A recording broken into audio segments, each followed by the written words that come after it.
আপনারা একবার সুবহানাল্লাহ বলেন তো সুবহানাল্লাহ, সুবহানাল্লাহ। এই যে আরেকবার বলেন তো সুবহানাল্লাহ, সুবহানাল্লাহ। এই যে দেখছেন, একবার সুবহানাল্লাহ বললেন, আরেকবার সুবহানাল্লাহ বলতে পারলেন।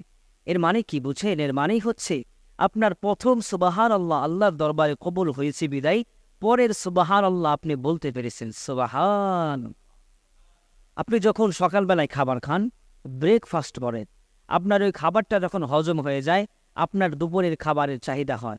আপনার দুপুরের খাবার যখন হজম হয়, আপনার রাতের খাবারের চাহিদা বাড়ে। প্রিয় ভাইরা আমার, আপনার যখন ফজরের নামাজ আপনি আদায় করবেন, আপনার যখন ফজরের নামাজ কবুল হয়ে যাবে, আপনার দিল, আপনার মন, আপনার আত্মা, আপনার কলিজা, আপনার দেহ তখন আপনাকে জোহরের নামাজের জন্য টেনে টেনে নিয়ে যাবে। আপনার মন বলবে আমি জোহরের সালাতটা আদায় করে আসি, আল্লাহর কুদরতি কদমে কপালটাকে লুটিয়ে দিয়ে আসি। আবার যখন আপনার জোহরের নামাজ কবুল হয়ে যাবে, আপনার মন বলবে আসরটা আমি আর আপনি পড়ে আসি। যে এরকম খাবার হজম হলে আপনার আরেক বেলার খাবারের চাহিদা হয়, আপনার নামাজ কবুল হলে আরেক নামাজের কথা আপনার দিলের মধ্যে আসবে।